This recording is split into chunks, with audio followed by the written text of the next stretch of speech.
आज के इस वीडियो में सिर्फ और सिर्फ हम टॉप चीजों के बारे में बात करने वाले हैं। जैसे ये जो टॉपिक है ना, how a guy can become hot, how a guy can become attractive, how a guy can become more appealing, more sex appealing.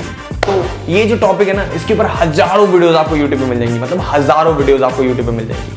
और इसके ऊपर हजारों साइंटिस्टों ने हजारों रिसर्च पेपर्स बना रखे हैं, हजारों रिसर्च कर रखे हैं। लेकिन आज के इस वीडियो में सिर्फ मैं टॉप 5 चीजों को लेकर आ रखा हूं जो आपको एक अट्रैक्टिव मैन बनाता है, जो एक लड़के को बहुत ज्यादा हॉट दिखाता है। अगर वो लड़का वो ये चीजें करेगा, ये 5 चीजें करेगा, तो बहुत ज्यादा उसे अट्रैक्टिव बनाएगा। तो without wasting any more time सीधे शुरू करते हैं नंबर 1 पॉइंट से। Number 1 thing which makes a man a real man is his purpose. इस बात को मैं एक बार हिंदी में भी रिपीट कर देता हूं। एक मर्द को उसके लाइफ का पर्पस, उसके लाइफ का मिशन ही उसे एक असली मर्द बनाता है। और इस पॉइंट को मैंने सबसे पहले पॉइंट पे क्यों रखा? क्योंकि मैं चाहता हूं कि हर लड़के के लाइफ में ये सबसे नंबर 1 पॉइंट हो। हर एक लड़के की लाइफ की सबसे बड़ी प्रायोरिटी उसका पर्पस ही होना चाहिए, क्योंकि यही आपको एक असली मर्द बनाता है। और आप जितने भी मूवी कैरेक्टर्स को देख लो, जैसे Thomas Shelby, Harvey Specter, Lucifer, James Bond, क्या मतलब इनको नहीं जानते हो? चलो इंडियन फिल्मों के कैरेक्टर्स के नाम ले देते हैं। कबीर, रॉकी, ये जितने भी सुपर हीरोज हैं, ये इतने ज्यादा अट्रैक्टिव क्यों लगते हैं? क्योंकि इन सबके लाइफ का एक मिशन है, इन सबके लाइफ का एक पर्पस है, जिसके लिए ये अपनी जान तक देने को तैयार रहते हैं। और ये इनकी सारी प्रायोरिटी से सबसे ऊपर प्रायोरिटी होती है, जो इनके लाइफ का मिशन होता है। और ये आपको बहुत ज्यादा अट्रैक्टिव बनाता है, और ये आपको बाकी लोगों से बिल्कुल अलग कर देता है और दिखाता है कि आपके अंदर भी कुछ पोटेंशियल है और आप कुछ कर रहे हो अपने लाइफ में। बाकी लोगों की तरह नहीं हो जो बाकी वेल्ले घूम रहे हैं और ऐसे इधर उधर कर रहे हैं। ये आपके अंदर वो चीज दिखाता है, और ये दिखाता है कि that you are building something big. और ये चीज आपके अंदर के कैरेक्टर को बिल्ड करता है, जिसकी वजह से आप बहुत ज्यादा कॉन्फिडेंट होते जाते हो, बहुत ज्यादा डोमिनेंट होते जाते हो और बहुत ज्यादा कंट्रोलिंग होते जाते हो। और जो मैं ये डोमिनेंट और कंट्रोलिंग बोल रहा हूं ना, इसको बिल्कुल भी उल्टे तरीके से मत लेना, नहीं तो बाद में बोलोगे चंदन भाई आप तो हमें टॉक्सिक बना रहे हो, आप हमें तो ऐसा बिगाड़ रहे हो, ये कर रहे हो, वो कर रहे हो। नहीं, मैं सच में आपके कैरेक्टर की बात कर रहा हूं। ये चीज आपको अंदर से कैरेक्टर को बिल्ड करता है। जब भी आपके लाइफ का कोई मिशन होगा, कोई पर्पस होगा ना, ये आपके कैरेक्टर को अंदर से बिल्ड करेगा। अंदर से ऑटोमेटिकली एक ऐसा कैरेक्टर बिल्ड करेगा जो कि बहुत ज्यादा अनशेकेबल होगा, अनशेकेबल कॉन्फिडेंस आ जाएगा, बहुत ज्यादा डोमिनेंट हो जाओगे, कंट्रोलिंग हो जाओगे, और आपको पता होगा कि आपको लाइफ में क्या चाहिए। और यही चीज आपको बहुत ज्यादा अट्रैक्टिव बनाता है। जिसका इंतजार वो 10th क्लास का प्यार 10 मिनट में ले गया जिसके हाथ में था गिटार। ये आपने बहुत बार सुना होगा कि गिटार आपको बहुत ज्यादा अट्रैक्टिव बनाता है, तो ये बिल्कुल सच है। ये पहली ऐसी चीज मुझे ऐसी लग रही है जो मेन स्ट्रीम मीडिया ने सच दिखाई है। तो न्यूरो साइंटिस्ट पॉल जे जैक ने एक रिसर्च करी थी, जिसमें उन्होंने 2 लड़कों को लिया था, एक द गाय विद 6 पैक और दूसरा अ गाय विद गिटार। तो उसका रिजल्ट ये निकला था, जिस लड़के के पास गिटार था वो लड़का ज्यादा अट्रैक्टिव माना गया था। सच्चाई है यार, अब गिटार विटार सीखो, 6 पैक बना के जिम में जाके कोई फायदा नहीं है। तो यहाँ पे मैं खुद के साथ हुआ एक इंसिडेंट आपको बताता हूँ। तो आज से लगभग 1 या 1.5 महीने पहले हमारे कॉलेज में फ्रेशर पार्टी हुई थी। तो वहां पे एक लड़का है, जिसका मैं नाम ऐसे नहीं लेता हूँ, उसका नाम ले देते हैं हम, आदित्य नाम रख देते हैं उसका, ठीक है। तो आदित्य को ऐसा हुआ कि आदित्य गिटार बहुत अच्छा बजाता है और गाना बहुत अच्छा गाता है। तो उसकी परफॉर्मेंस थी, तो उसको लगभग 2 बार, मेरे साथ 2 बार परफॉर्मेंस थी उसकी। तो उस प्रोग्राम में मैं एंकरिंग कर रहा था, मैंने फोटो भी डाली थी उस बात की। तो वही फ्रेशर पार्टी में एंकरिंग कर रहा था, और वो वहां पे उसको परफॉर्म करना था गिटार के साथ, ठीक है। तो सिंपली क्या हुआ, उसने वो गिटार जब प्ले किया वहां पे, तो मैं उतनी देर से एंकरिंग कर रहा हूँ वहां पे, ठीक है, उतनी देर से पूरा समा बांधा हुआ है। लेकिन वो लड़का जैसे ही आया वहां पे, उसने गिटार प्ले किया, गाना गाया, तुरंत मैंने खुद अपनी आंखों से वो चीज ऑब्जर्व करी। तुरंत वो सारी जितनी फ्रेशर्स लड़कियां थी और जितने फ्रेशर लड़के थे, या फिर हमारी जो सीनियर्स थी, सीनियर लड़कियां थी और सीनियर लड़के थे, उनका तुरंत वहां से ध्यान, उनके उसके ऊपर ध्यान चला गया, मतलब तुरंत।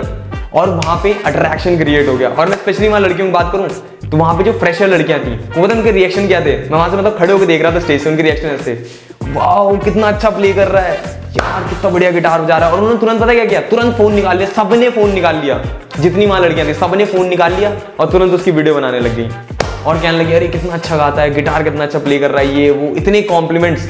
मैं खुद ये चीज नोटिस कर रहा था, इतने कॉम्प्लीमेंट्स मिलने लग गए उसको तुरंत से। क्यों? क्योंकि उसको सिर्फ गिटार बजाना आता था, सिंपल। तो ये चीज मैंने अपने आंखों से ऑब्जर्व करी है, मैंने बिल्कुल पास से चीज नोटिस करी कि अगर कोई लड़का है जो जिसको गिटार बजाना आता है या फिर गाना गाना आता है, वो लड़का बहुत ज्यादा अट्रैक्टिव माना जाता है। अब यहाँ पे एक चीज और हुई, जो आदित्य है उसका पैसिव अट्रैक्शन क्रिएट हो गया, मतलब वो वहां पे किसी लड़की को नहीं जानता है या फिर किसी लड़के को नहीं जानता है, लेकिन अब आदित्य को हर लड़का जानता है, हर लड़की जानती है, मतलब जो हमारे डिपार्टमेंट का हर लड़का हर लड़की जानती है। जो फ्रेशर आए थे जो उसको नहीं जानते थे उसको हर कोई जानता है। अब आदित्य का मैं नेचर बता देता हूँ। आदित्य जो है वो हमारी क्लास में आता नहीं, मतलब बहुत कम आता है, और पढ़ने में भी एवरेज है, मतलब ऐसा बहुत ज़्यादा ठीक भी नहीं, बहुत ज़्यादा बेकार भी नहीं, एवरेज स्टूडेंट है, बढ़िया स्टूडेंट है। और लेकिन उसकी एक खासियत क्या है, उसको गिटार बजाना आता है, और वो कभी कॉलेज नहीं आता है। ऐसा नहीं कॉलेज रेगुलर आता है, मैं रेगुलर कॉलेज जाता हूँ, वो रेगुलर कॉलेज नहीं आता है, लेकिन फिर भी अब मैं किसी लड़की से बात करूंगा ना तो मेरे को कोई नहीं जानता होगा, भले फ्रेशर लड़कियां होंगी। मैं वहां पे एंकरिंग भी कर रहा था, मेरे को उन्होंने देखा होगा, लेकिन वो पैसिव अट्रैक्शन क्रिएट नहीं होगा, उतनी तरीके से उन्होंने नोटिस नहीं करा होगा मेरे को। लेकिन वहीं पे जो आदित्य है उसको पूरी तरीके से पैसिव अट्रैक्शन क्रिएट हो गया, उनको नोटिस भी करा, ठीक है। तो अब आदित्य के पास एडवांटेज क्या है कि कभी भी वो लड़की किसी भी लड़की को या किसी भी लड़के को वहां पे जाके हाय बोलेगा या हाय बोलेगा और बात करेगा तो सबको उसको जानता है, सबको उसका नाम जानता है। तो अब वो जाके किसी भी लड़की से जाके हाय बोलेगा, उससे बात करेगा ना, तो वो लड़की ऑलरेडी उससे अट्रैक्टेड है, क्योंकि उसके साथ उसका पैसिव अट्रैक्शन पहले से क्रिएट हो रखा है। अब जाके उसको सिर्फ हाय बोलना है, और वो लड़की उसको पहले से जानती है, उसका नाम पहले से जानती है और ऑलरेडी उससे अट्रैक्टेड है। तो यहाँ पे अगर आप मेरी वीडियो देख रहे हो तो यहाँ पे आप दो कैटेगरी में फॉलो करते होगे, या तो आपको गिटार बजाना आता होगा या फिर आप मेरी तरह होगे जो गिटार के साथ सिर्फ फोटो खिंचाते हो। तो अगर आप कोई नई हॉबी डेवलप करना चाह रहे हो या फिर कुछ और एक्सप्लोर करना चाह रहे हो, कोई नई चीज एक्सप्लोर करना चाह रहे हो, तो गिटार इज द थिंग, मतलब गिटार सीखना शुरू कर दो। अगर आपका बहुत ज्यादा इंटरेस्ट है गिटार में या फिर कुछ म्यूजिक में इंटरेस्ट है तो सबसे पहले गिटार से स्टार्टिंग करो, क्योंकि ये आपको बहुत ज्यादा अट्रैक्टिव बनाता है। और मुझे मतलब म्यूजिक की इतनी समझ है नहीं, लेकिन गिटार का मुझे इतना पता है कि गिटार आपको बहुत ज्यादा अट्रैक्टिव बनाता है, तो आप गिटार सीख सकते हो। और अगर आप मेरी तरह हो जिसको गिटार में कोई इंटरेस्ट नहीं है और गिटार नहीं सीखना चाहते हो, तो आप इसके अलावा कोई और हॉबी ढूंढो जो आपके हिसाब से सुटेबल हो, जो आपके हिसाब से आपको मैच करता हो। जैसे मेरे को पार्कोर बहुत ज्यादा पसंद है, तो मैं पार्कोर प्रैक्टिस करता हूँ। मेरे को फिजिकल एक्टिविटीज करना पसंद है, मतलब बेसिकली अगर देखा जाए तो मुझे फिजिकल एक्टिविटीज करना पसंद है। मुझे बैठ के वैसे गिटार विटार बजाना बिल्कुल भी पसंद नहीं है, मैं फिजिकली ज्यादा इन्वॉल्व होना चाहता हूँ किसी चीज में, तो इस वजह से मैं पार्कोर को करता हूँ। तो आप भी वैसे ही कोई हॉबी डेवलप कर सकते हो, चाहे वो कोई सी भी हॉबी हो, डांसिंग हो, सिंगिंग हो, मेरी तरह पार्कोर हो, बी बोइंग हो, डांसिंग हो, कोई सी भी अगर कोई हॉबी आप डेवलप करना चाह रहे हो तो आप हॉबी डेवलप कर सकते हो, क्योंकि ये साइंटिफिकली प्रूवन है कि अगर आपके पास कोई हॉबी है तो वो आपको बहुत ज्यादा अट्रैक्टिव बनाता है। और अगर आप उस हॉबी को और ज्यादा एम्ब्रेस कर रहे हो, तो आपके पास अगर कोई सी भी अभी भी कोई हॉबी आप कर रहे हो या फिर कोई आपकी हॉबी है तो उस चीज को एम्ब्रेस करो और वो आपको बहुत ज्यादा अट्रैक्टिव बनाता है। Number 3, tattoos. तो एक एक्सपेरिमेंट हुआ था जहां पे उन्होंने 9 लड़कों को लिया था और अराउंड उनकी एज 25 इयर्स थी और उनका सेम लाइटिंग सेम बैकग्राउंड में पिक्चर क्लिक करी गई और उसके बाद एआई के थ्रू उनके बॉडी पे टैटूज बना दिए गए और उसके बाद उन पिक्चर्स को 2369 लड़कियों को दिखाया गया और 215 लड़कों को दिखाया गया, एक बार टैटू के साथ और एक बार बिना टैटू के। तो इस एक्सपेरिमेंट का रिजल्ट ये था कि दोनों लड़कों और लड़कियों को जो टैटू वाले लड़के थे वो ज्यादा पसंद आए थे, वो उनको ज्यादा डोमिनेंट, ज्यादा अट्रैक्टिव, ज्यादा मैस्कुलिन और ज्यादा कॉन्फिडेंट लगे थे। तो उससे ये एक बात तो साबित हो जाती है कि टैटू आपको और ज्यादा अट्रैक्टिव बनाता है। लेकिन इसमें 2 रिजल्ट और आए थे। उन लड़कियों से पूछा गया था इसमें गुड पोटेंशियल फादर और गुड पोटेंशियल पार्टनर कौन कौन लग रहे हैं, और जिन लड़कों के शरीर में टैटू नहीं बना हुआ था उनको लड़कियों ने गुड पोटेंशियल फादर और गुड पोटेंशियल पार्टनर कहा। क्यों?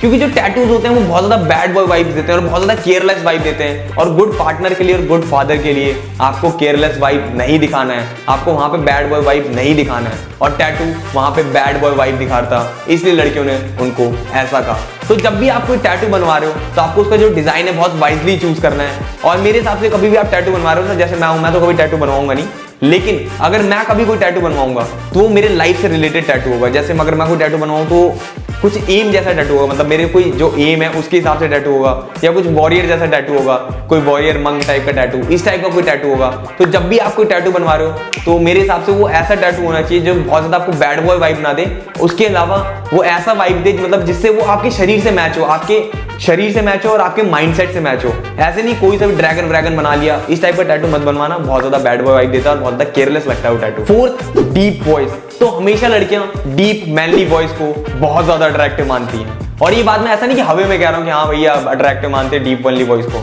ऐसा नहीं है। ये बात बहुत बार प्रूव हो चुकी है और ये बात अलग अलग साइंटिस्टों ने बहुत बार प्रूव कर चुके हैं कि डीप मैनली वॉइस को बहुत ज्यादा अट्रैक्टिव माना जाता है, और ये बहुत सबकॉन्शियस लेवल पे होता है। ऐसा नहीं कि लड़की कह देगी कि भाई तेरी डीप वॉइस नहीं है, तेरे से मैं बात नहीं करूंगी, हट, तेरे को मैं बॉयफ्रेंड नहीं बनाऊंगी। ऐसा नहीं है, ऐसा कभी नहीं कहेंगी लड़कियां। लेकिन कभी भी किसी लड़की के पास अगर ऑप्शन होगा कि वो दो लड़कों में से चूज कर सकती है, एक a man with the deep manly voice और दूसरा एक लड़के के पास जिसके पास बिल्कुल भी मैनली और डीप वॉइस नहीं है, तो she will always prefer the guy with the deep manly voice. तो ऐसा लड़कियां क्यों करती हैं, डीप मैनली वॉइस को ज्यादा प्रेफर क्यों करती हैं?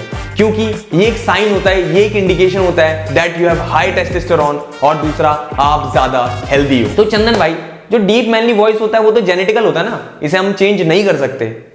बिल्कुल सही कह रहे हो, बहुत हद तक ये बात जेनेटिकल होती है। लेकिन कुछ ऐसे प्रैक्टिसेस हैं, कुछ ऐसे टिप्स एंड ट्रिक्स हैं जिसकी वजह से आप अपने वॉइस को बहुत ज़्यादा डीप कर सकते हो, बहुत ज़्यादा मैनली बना सकते हो।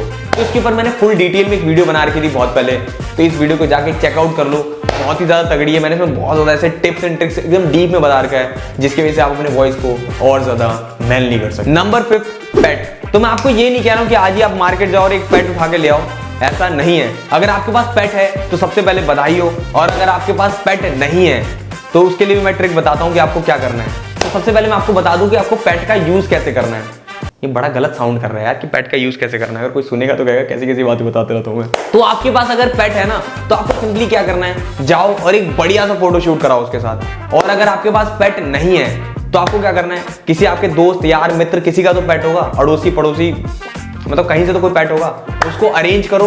नहीं तो फिर क्या करना है आपको, अगर आपके पास वो भी नहीं है, अगर दोस्त यार मित्र के पास भी पेट वेट नहीं है, तो आपको सिंपली क्या करना है, स्ट्रीट डॉग्स हैं, स्ट्रीट डॉग्स के साथ जाके कोई फोटो शूट कराओ बढ़िया सा, और उसके बाद उसे सोशल मीडिया पे अपलोड कर दो। अब मैं बताता हूँ इससे क्यों। तो यहाँ पे मैं अपनी खुद की कहानी सुनाता हूँ। तो ये आज से 2-2.5 साल पहले की बात है।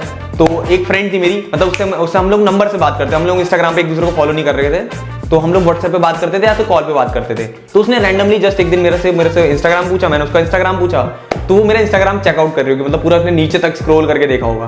तो उसने एक फोटो देखी वहां पे जिसमें एक पेट के साथ फोटो थी, मतलब मेरी जो टफी है जो यहाँ के बैठी हुई है, मतलब मेरी पेट है टफी, डॉगी मैंने एक पाल रखा है, तो उसके साथ मेरी फोटो थी। तो उसने वहां पे उसको देखा और उसके बाद जैसे हम बात कर रहे थे, अच्छा तुम्हारे इंस्टाग्राम पे ये है, तुम्हारे बायो में तुमने ये लिखा है, हम लोग मतलब एक दूसरे से टीज कर रहे थे, एक दूसरे को ऐसे चढ़ाते उसके एक दूसरे के इंस्टाग्राम पे। फिर बात आई कि मतलब किसकी फोटो कौन सी अच्छी है, तो मैंने उसकी एक फोटो बताई, हाँ तुम्हारी ये फोटो अच्छी लग रही है। तो उसने मेरे को बताया कि तुम्हारी ये वाली फोटो अच्छी लग रही है, जिसमें मैं अपने टफी के साथ था, मतलब अपने डॉग के साथ था, उसके साथ वाली फोटो अच्छी लग रही है। तो मैंने पूछा, मतलब मैंने इतने सारे फोटोज डाल रखे हैं उसके अंदर, मतलब ब्लैक शर्ट व्हाइट शर्ट, मैं ऐसे पूछ रहा था, मतलब ब्लैक शर्ट वाली अच्छी लग रही है, व्हाइट शर्ट वाली अच्छी लग रही है। तो मतलब इतने सारे जो मैंने फोटो शूट करा के जो कैमरे से खींचे हुए थे, वो फोटोज उसको पसंद नहीं आए। लेकिन जो मैंने एक नॉर्मल फोन से फोटो खींचा था, जो इससे पहले मेरा फोन था Redmi Y1, उससे मैंने फोटो खींचा था, वो फोटो उसको बहुत ज्यादा पसंद आया। अब मुझे ये बात समझ नहीं आती, मतलब ऐसा क्यों? ऐसा इसलिए था क्योंकि मैं उसमें एक पेट के साथ था। और ऐसा नहीं कि मैं बहुत तगड़ा कुछ आउटफिट पहना था, नहीं, मैं सो के बस जस्ट सो के छत पे आया था, मैं सो के उठा था और छत पे आया था, ठंड का दिन था, ट्रैक सूट पहना हुआ था मैंने। तो ऐसे ही मैंने टफी के साथ एक फोटो शूट करा लिया, मैंने कहा ठीक है, एक दो फोटो खींच लिया ऐसे टफी के साथ बैठा के रैंडमली, मतलब ऐसा कुछ डालने का मन भी नहीं था, लेकिन जस्ट मेरे को टफी से, मतलब मेरे टफी से मेरे को बहुत प्यार है, तो इस वजह से मैंने कहा ठीक है डाल देते हैं फोटो एक टफी के साथ भी। तो बस इतने के लिए उनने, मतलब बाकी जितने फोटोज थे उसको उनने कुछ नहीं बोला, लेकिन उस फोटो को उनने बोला कि इस फोटो में तुम बहुत अच्छे लग रहे हो, इस फोटो में तुम बहुत अच्छे लग रहे हो। ये बात उन्होंने 3-4 बार बोली उस दिन, तब मुझे समझ में आया कि नहीं। और उसके बाद अगर ये चलो एक मान लेते हैं कि रैंडम एक ऐसी कहानी होगी, ठीक है, एक बार ऐसे गलती से हो जाता है, लेकिन आज से मैं 1.5 साल पहले की बात बता रहा हूँ। एक और मेरी फ्रेंड थी, तो हम लोग जस्ट मिले थे, नए मिले थे कॉमन फ्रेंड के थ्रू, तो हमने एक दूसरे से अपना इंस्टाग्राम एक्सचेंज किया। जेन्युइन सी बात है, अगर आप एक दूसरे का इंस्टाग्राम कभी भी एक्सचेंज करते हो ना, तो आप जाके चेकआउट जरूर करते हो इंस्टाग्राम को। तो मैंने भी उसका इंस्टाग्राम ऐसे चेकआउट करा, उनने भी मेरा इंस्टाग्राम पूरा नीचे तक चेकआउट करा होगा, क्योंकि मैं रील्स बहुत भरे रहते हैं मेरे में, पूरा उन्होंने नीचे तक पूरा चेकआउट करा, और नीचे तक जाके उनने मतलब वो फोटो देखा होगा। अब उसके बाद हम जब 2-3 दिन बाद हम लोग मिले, तो मैं ऐसे ही जैसे सेम अभी हेयर स्टाइल है, मैं ऐसे ही सेट करके हेयर स्टाइल किया था। तो हम लोग जैसे मिले, तो उसके बाद उन्होंने मेरे से बोला लेकिन तुम्हारे बाल ना, मैंने ऐसे तो तुम्हारे बाल ठीक है, लेकिन जब तुम्हारे बाल मैसी होते हैं ना, तब ज़्यादा अच्छे लगते हैं। अब मैं उससे कभी भी मैसी बालों में नहीं मिला था, मैं पहले मैसी बाल रखता था, तो उस फोटो में भी मैसी बाल थे। तो मैंने उससे बोला कि अच्छा मैंने तो मैसी बाल कभी रखे नहीं। कह रही मैं तुम्हारी एक फोटो देखी थी, उसमें तुम्हारे मैसी बाल थे, वो बाल तुम्हारे बहुत अच्छे लग रहे। मैंने कौन सी फोटो? तुमने फोटो दिखाई। अब वो कौन सी फोटो थी? जिसमें मैं टफी के साथ था। अब ऐसा कुछ नहीं है कि उसमें मैं बहुत ज़्यादा ऐसे तैयार हो रहा था, बाल मैंने ऐसे सेट कर रखे थे मैसी करके, नहीं, मैं सो के उठ के आया हुआ था उसमें। तो वहाँ पे वो फोटो अट्रैक्टिव इसलिए लग रही थी क्योंकि मैं अपने पेट के साथ था। तो ये एक हल्की सी फेमिनिन वाइब देती है। अगर आप एक मैस्कुलिन मैन हो और उसके साथ साथ आप एक हल्का सा किसी पेट के साथ हो जिसमें आप बहुत ज्यादा लविंग दिखा रहे हो, बहुत ज्यादा केयरिंग दिख रहे हो, बहुत ज्यादा काइंड दिख रहे हो, तो वो आपको बहुत ज्यादा अट्रैक्टिव बनाता है। तो ऐसा एक बार अगर गलती से हो जाता है, लेकिन 2 बार कभी भी गलती से नहीं होता, और दोनों अलग अलग लड़कियां, ये भी नहीं कि एक सिंगल लड़की और 2 बार उनने कहा हो, दोनों अलग अलग लड़कियां सेम फोटो को कहा। तो कभी भी आपने सोशल मीडिया को अगर मैनेज कर रहे हो, सोशल मीडिया फोटो अपलोड कर रहे हो, तो एक फोटो अपने पेट के साथ जरूर से डालना। भले पड़ोसी के पेट के साथ डालो, लेकिन एक फोटो किसी पेट के साथ जरूर डालना। ये आपके सोशल मीडिया को उनको बहुत ज्यादा इंप्रूव कर देगा और आपको बहुत ज्यादा अट्रैक्टिव बना देगा। So this was today's video. Video अच्छी लगी तो वीडियो को लाइक कर देना, चैनल को सब्सक्राइब कर देना, बेल आइकन को दबा देना ऐसे ही धमाकेदार वीडियोस के लिए। और हमें हमारे व्हाट्सएप चैनल पे भी ज्वाइन कर लेना, वहां पे हम बहुत ज्यादा अनफिल्टर्ड बातें करते हैं, बहुत ज्यादा ऐसी बातें करते हैं जो मैं यहाँ पे कभी नहीं करने वाला हूँ, जो कि बहुत ज्यादा कंट्रोवर्शियल बातें भी होती हैं, और मेरे लाइफ के अपडेट्स भी रहते हैं वहाँ पे। जितने भी अपडेट्स हैं मेरे लाइफ के अपडेट्स वहाँ पे आपको मिलते रहेंगे। और हमें इंस्टाग्राम पे जरूर से फॉलो कर लेना @tlb.fashion। यहाँ पे भी हम ऐसे बहुत सारे रील्स डालते रहते हैं, ऐसे बहुत छोटे छोटे पॉइंट्स बताते रहते हैं जो कि मैं शायद से यूट्यूब पे कभी भी ना डालूं। तो फिर मिलते हैं अगली वीडियो में अगले हफ्ते, तब तक के लिए see you soon, just a beginning, peace out boys.